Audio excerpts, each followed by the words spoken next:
Sorotan lain, saudara, aksi unjuk rasa besar-besaran mendukung pemerintah digelar di berbagai wilayah di Iran seiring dengan meningkatnya gelombang protes nasional di negara tersebut. Ribuan pendukung pemerintah mengibarkan bendera Iran serta membawa foto pemimpin tertinggi Iran Ayatollah Ali Khamenei. Massa juga meneriakkan berbagai slogan sebagai bentuk dukungan terhadap pemerintah. Parlemen Iran memperingatkan bahwa negaranya akan menargetkan fasilitas militer Amerika Serikat jika Iran diserang.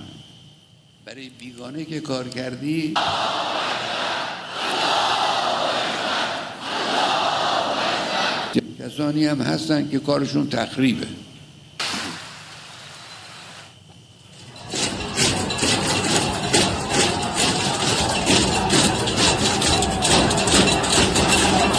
Sebelumnya, saudara, kota-kota di Iran terus diguncang unjuk rasa dan kerusuhan. Kemerosotan ekonomi menjadi inti tuntutan pengunjuk rasa terhadap penguasa. Unjuk rasa dimulai sejak 28 Desember 2025. Aparat semakin keras bertindak terhadap pengunjuk rasa setelah pemimpin tertinggi Iran Ayatollah Ali Khamenei menuding asing memanfaatkan unjuk rasa untuk mengacau Iran.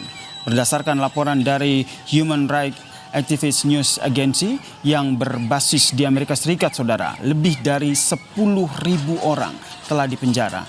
Pemantauan dilakukan di 186 kota yang tersebar di seluruh provinsi, yaitu ada 31 provinsi di Iran.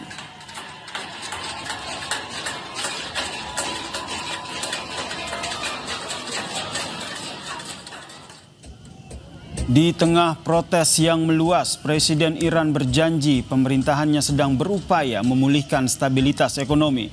Presiden Iran mengaku siap mendengarkan rakyatnya setelah 2 pekan demonstrasi nasional yang digelar dengan kekerasan yang semakin meningkat.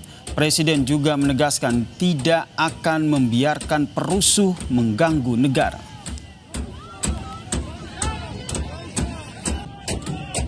مردم عزیزمون و همان گونه که قبلا بود درخواست اینه که در هر محله اینا جمع شن و اجازه ندن آشوبگری کنن.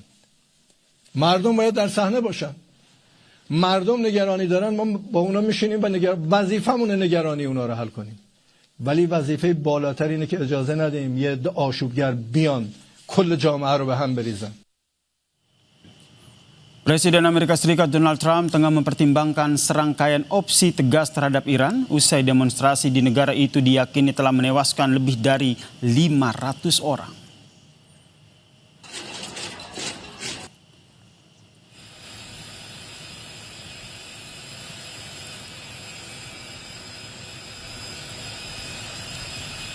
Saudara, suasana di Iran semakin panas menyusul aksi unjuk rasa yang sudah berlangsung hampir 3 pekan. Pemerintah Iran menuding Amerika Serikat ikut memanas-manasi aksi unjuk rasa ini. Lalu bagaimana masa depan pemerintahan Iran? Kami membahasnya bersama dengan pakar hubungan internasional UNPAD, Mas Teguh Reza Shah, yang telah bergabung bersama kami di Kompas Petang. Selamat petang, Mas Reza. Selamat petang, salam dari UNPAD di Bandung. Anda melihat ini aksi unjuk rasa dan kejadian yang terjadi di Iran ini semata-mata hanya dipicu oleh masalah ekonomi atau ada penyebab lain? Terlebih kalau kita kaitkan dengan tudingan bahwa Amerika berada di balik kekacauan ini.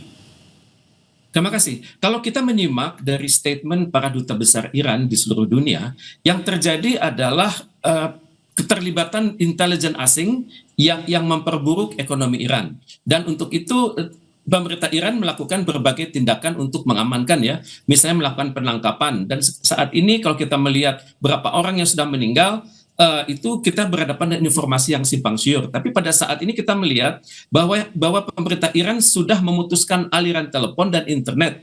Dan memang keadaan memburuk karena diprotes oleh sekitar 85 juta warganya. Dan kita perhatikan kelompok-kelompok oposan sudah menggunakan Starlink dan jaringan-jaringan pribadi seperti telepon satelit.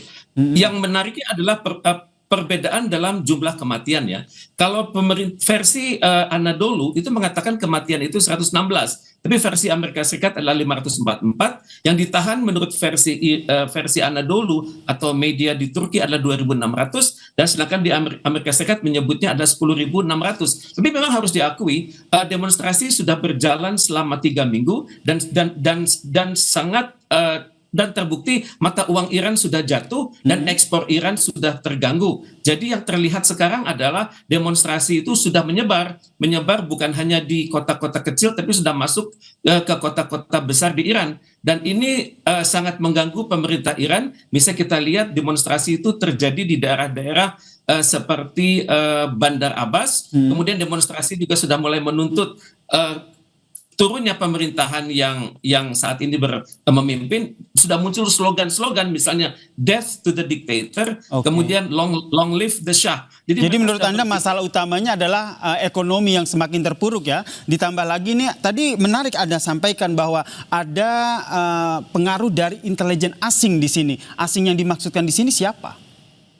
Kalau kita melihat dari sumber-sumber Iran, intel asing itu adalah Amerika Serikat, kemudian yang kedua adalah Israel, dan yang ketiga adalah kelompok-kelompok oposisi di Iran, antara lain yang bernama National Council of Resistance of Iran yang markasnya di Paris dan Albania. Dan kalau kita merujuk pada sumber-sumber Iran, memang kemampuan pemberontakan dalam negeri itu tinggi karena diperhatikan pada saat perang 12 hari melawan Israel itu kelihatan bahwa ada aksi-aksi pembangkangan di dalam negeri dan juga aksi-aksi penghancuran di dalam negeri Iran sendiri.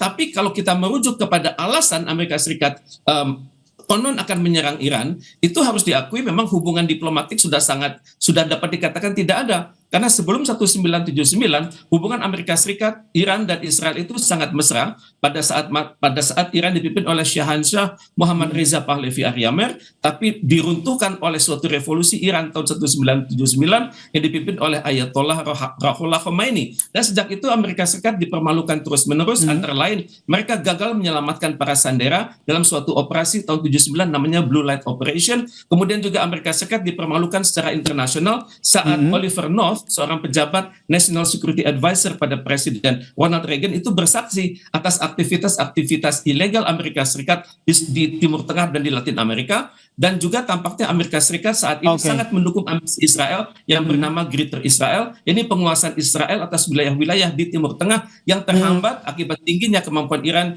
di sektor pertahanan dan keamanan. Dan ini berarti kita nantikan seperti apa konstelasi kerusuhan yang ada terjadi di sana ya, seperti apa kelanjutannya. Terima kasih Teguh Rejasa, pengamat hubungan internasional UNPAD, telah berbagi perspektifnya tentang peristiwa ini ataupun topik ini di Kompas Petang. Salam sehat.